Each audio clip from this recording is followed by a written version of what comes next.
Boa noite, povo de Deus, paz seja convosco.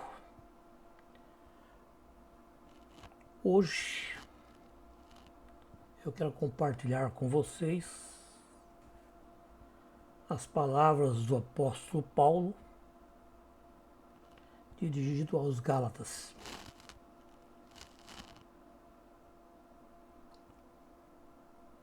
O livro de Gênesis afirma que após ter criado os seres vivos, as ervas e as feras, Deus fez o homem. Um homem criado à imagem e semelhança dele. O homem foi feito para dominar sobre todas as espécies da terra. O homem representado por Adão foi a plenitude de toda a criação de Deus.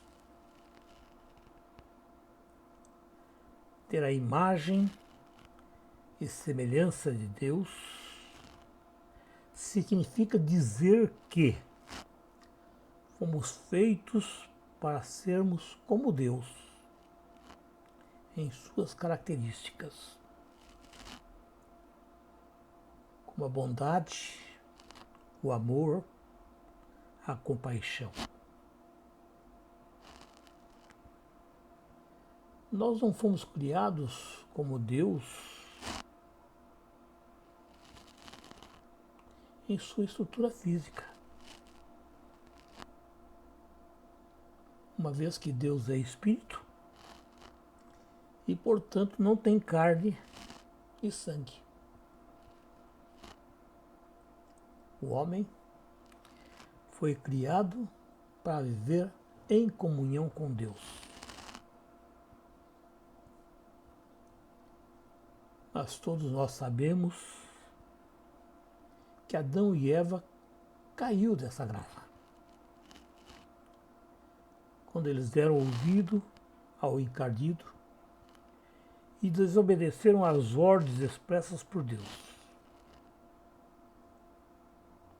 É por causa dessa desobediência que o pecado entrou no mundo. E como consequência, seus olhos foram abertos e a comunhão e a amizade com Deus foram interrompidas. E eles fugiram da presença de Deus. Essa desobediência deu origem à morte espiritual. O homem deixou de ser inocente. Ele passou a ter uma natureza corrompida. Sua mente ficou suja e passou a ter vergonha do seu próprio corpo. Essa desobediência trouxe consequências a todo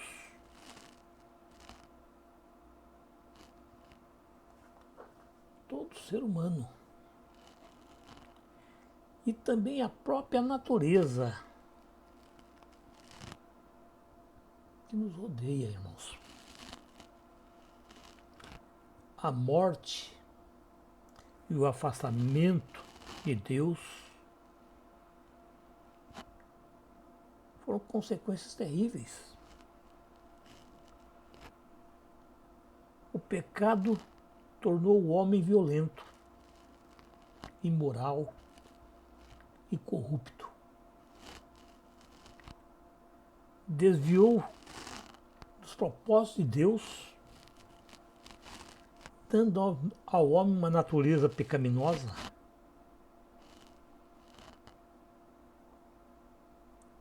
Essa imperfeição de Adão, por sua desobediência, passou a todos os seus descendentes, tornando todos nós sem nenhuma esperança de salvação.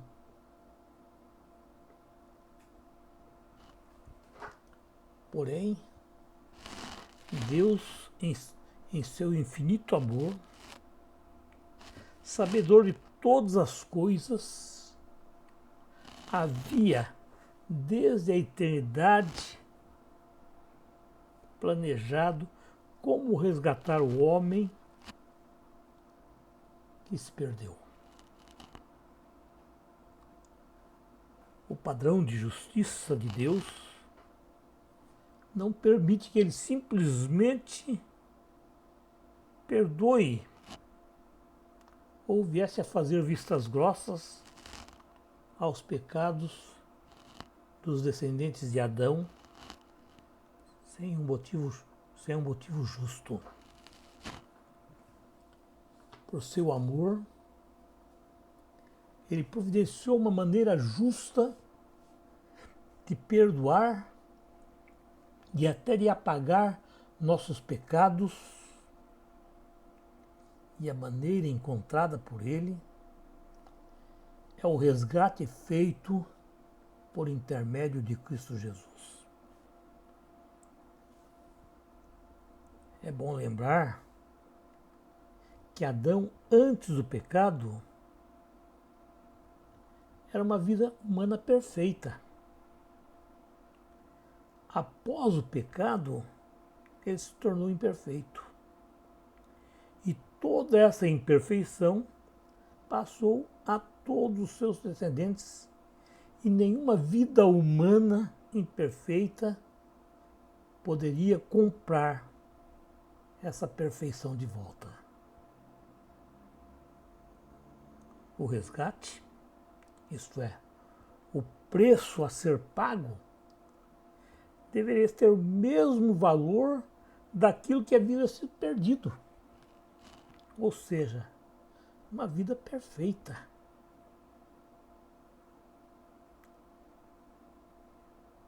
E não restou sobre a face da terra nenhum homem perfeito. Então, Deus enviou à terra seu Filho, unigênito, perfeito, para que com a sua própria vida pudesse resgatar a todos. Cristo Jesus tomou o lugar de Adão com a finalidade de nos salvar. Ele sacrificou a sua vida perfeita em obediência a Deus, pagando o preço do pecado de Adão, trazendo esperanças para todos os descendentes de Adão. Com esse resgate feito por Cristo Jesus, temos novamente acesso ao Pai, um Pai celestial. Podemos receber o perdão de nossos pecados. Podemos ter uma consciência limpa, a esperança de vida eterna,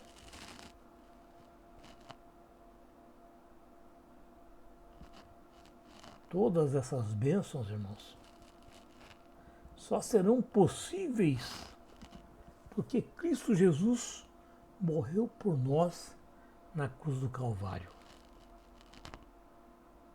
Com a sua morte foi pago o preço, logo todos os seres humanos estão salvos. Isso é que a gente ouve falar. Mas será verdade isso? Todos estão salvos? Não, irmãos. A coisa não é bem assim. Cristo pagou o preço. Sim. Ele pagou o preço do pecado de Adão. E ele nos oferece gratuitamente a salvação. O pecado foi pago. A salvação está à nossa disposição. Porém, Cristo Jesus não nos obriga a nada. Nós podemos aceitar ou não essa salvação. Nós temos o livre-arbítrio. A nossa escolha é que definirá o nosso futuro.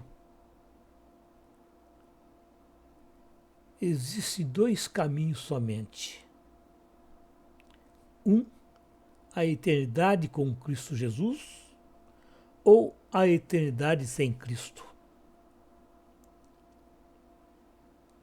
Ao aceitar Cristo como Senhor e Salvador de nossas vidas, nós somos revestidos pelo Espírito Santo, que passa a habitar em nós, nos dando força, paciência e vontade para combater nossa natureza pecaminosa.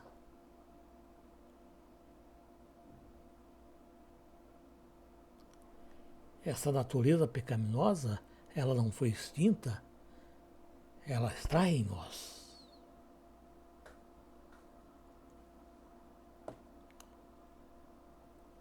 Ela jamais será extinta de nossa vida. Mas graças a Deus, ela pode ser crucificada sim com Cristo Jesus. Nós sabemos que existem dois tipos de pessoas. Os ímpios, que não aceitaram Cristo Jesus como Senhor e Salvador de suas vidas, e aqueles que aceitaram Cristo Jesus em suas vidas, ao qual chamamos de convertidos.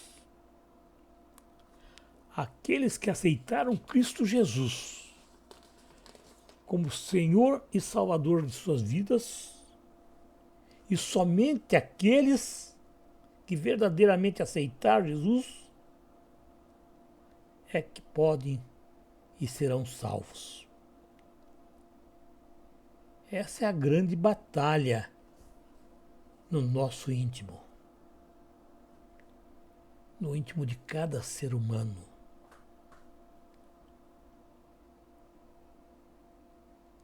Se você um dia aceitou Cristo Jesus, essa batalha ferrenha todos os dias é uma luta.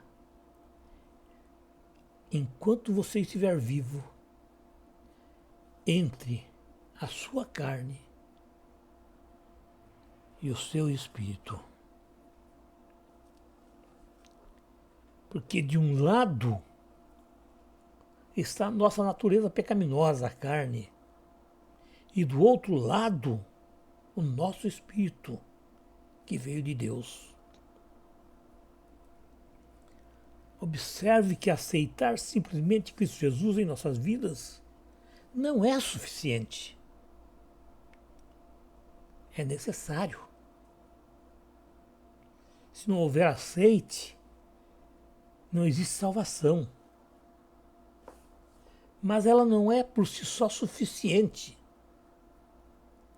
Porque Cristo deve ocupar o primeiro lugar de todas as coisas, por mais importante que essas coisas possam ser, mas ele deve estar em primeiro lugar. Essa luta entre o velho e o novo homem não tem fim. Ela só acaba no dia da nossa morte material, nossa morte física. Aliás, enquanto estivermos nessa terra, todos os dias teremos que decidir quem irá prevalecer, o espírito ou a carne. O espírito e a carne são opostos. São inimigos. Se nós não estivermos atentos a isso, com certeza vamos fracassar. Existem cristãos que vivem no campo da derrota. E é cristão.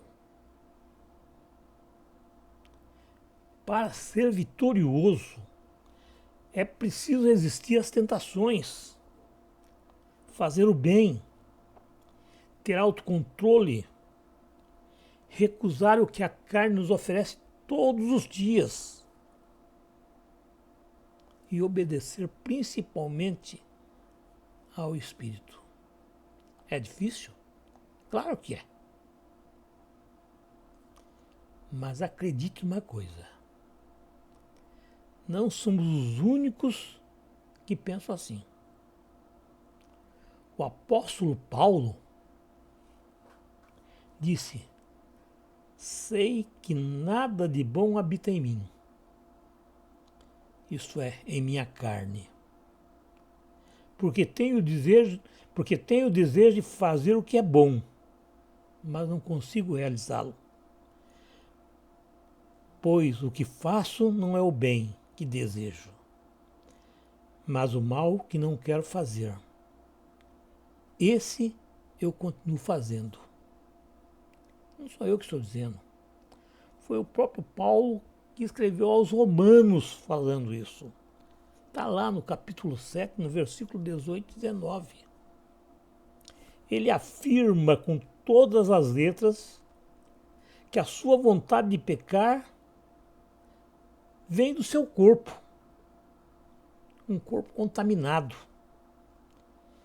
pelo pecado. Mas se quisermos vencer essa batalha, nós devemos alimentar nosso homem interior com as coisas de Deus. Pois só assim, meus irmãos, nosso espírito vai triunfar sobre a nossa carne. Uma coisa é certa, irmãos. O encardido, o diabo, sei lá o nome que você quer dar para ele,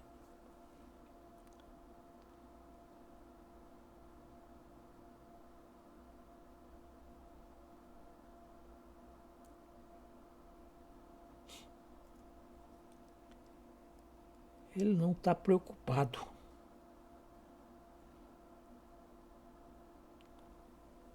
com o ímpio. Não, o ímpio já é dele. Para que ele vai se preocupar com o que é dele? Ele está preocupado com aqueles que aceitaram Cristo Jesus como Senhor e Salvador em suas vidas. Estes não pertencem ao encardido.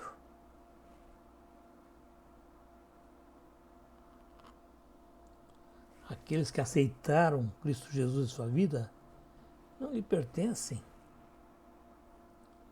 pois eles disseram não ao diabo. Contra estes, o diabo não tem nenhum poder.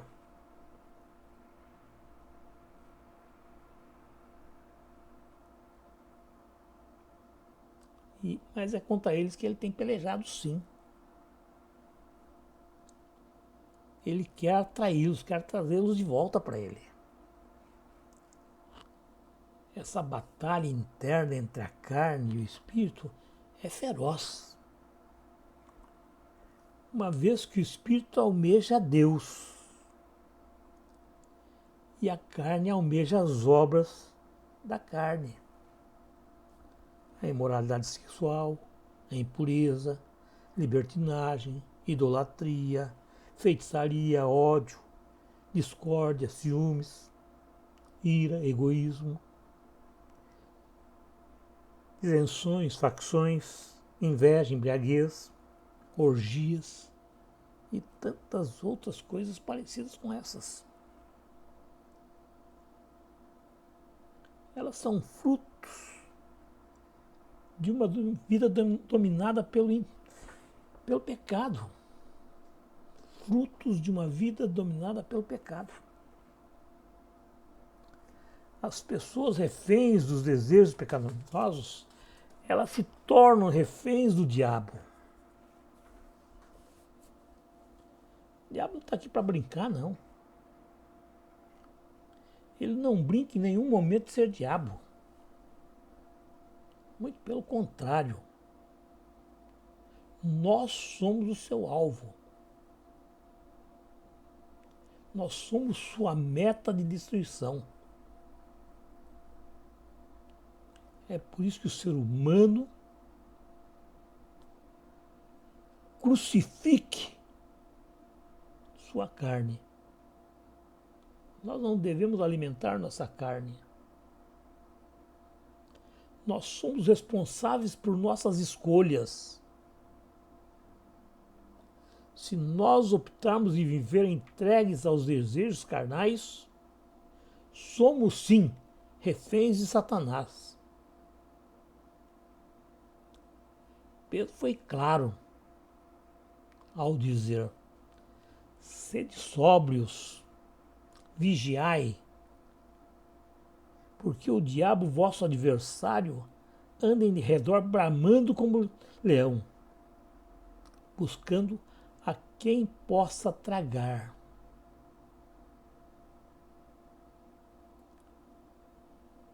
O diabo conhece nossas fraquezas. Ele está colocando todo dia à nossa frente pedras de tropeço, para que nelas venhamos a cair.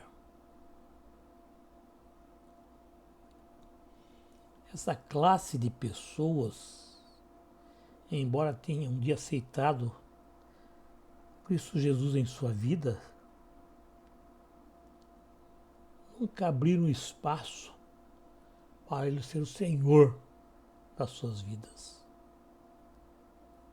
Portanto, todo cristão que aceitou Cristo Jesus em sua vida é chamado para viver em espírito. Isso não quer dizer que ele não terá luta interna entre seu espírito e a sua carne. Sim.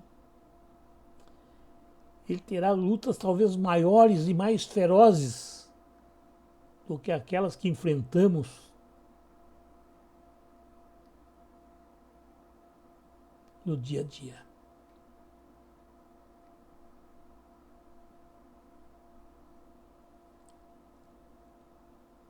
Eles terão lutas maiores que os demais cristãos. Porém, a grande diferença, irmãos, é que, sendo Cristo Jesus o Senhor da sua vida, ele será guiado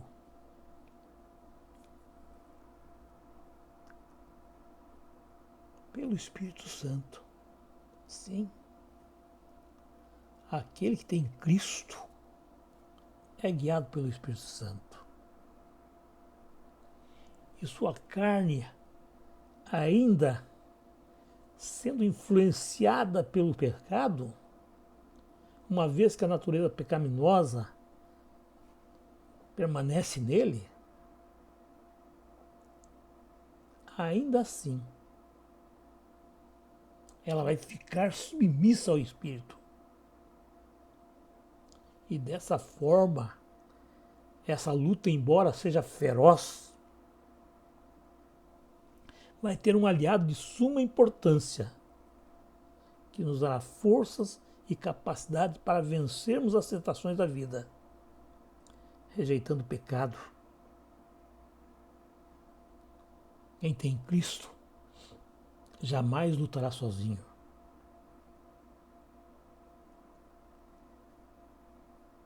Quando nós nos submetemos ao Espírito Santo, ele nos transforma e nos fortalece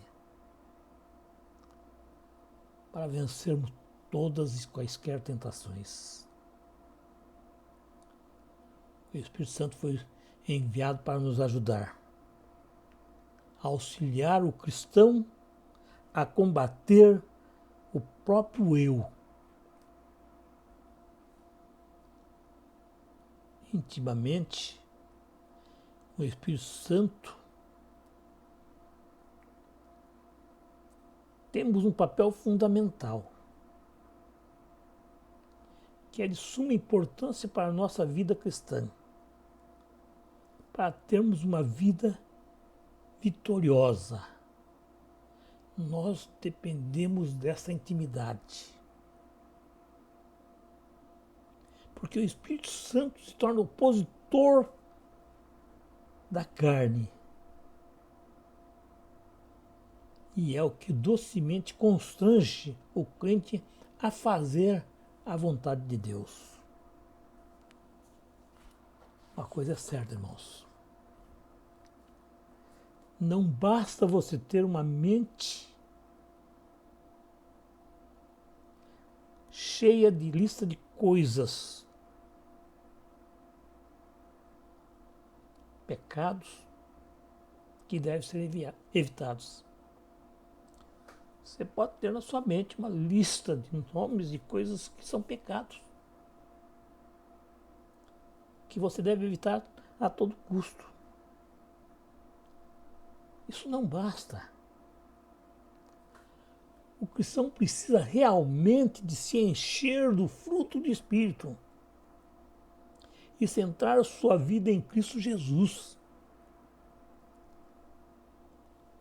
Temos então de tomar uma atitude, escolher as coisas de Deus e não as coisas da carne.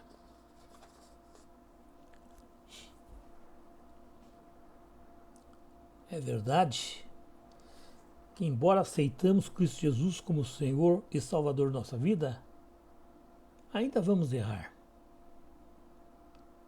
pecar. Mas Deus nos dá a graça para continuar a lutar contra as obras da carne. Ele tem levantado guerreiros nessa terra, adestrados em pequenas batalhas, para que não esmoreçam nos grandes combates. O valor de cada um será reconhecido por manter acesa a chama da esperança, pelas renúncias em favor do cumprimento da vontade de Deus. Pois nenhuma luta será em vão, por menor que ela seja, uma vez que temos a promessa de que um dia no céu, todos aqueles que permanecer de pé até o fim, será completamente livre do poder da carne. Para encerrar, irmãos, quero ressaltar que a carne tenta nos impulsionar para baixo, para a derrota, enquanto que o Espírito se esforça para nos impulsionar para cima, para a vitória. Porém, para que haja um vencedor, é necessária a nossa contribuição, fazer a nossa parte, que é se render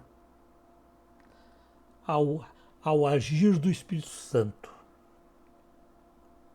sendo imitadores de Deus como filhos amados, vivendo em amor como Cristo nos amou, pois fomos chamados para a liberdade, para sermos mais do que vencedores em Cristo Jesus.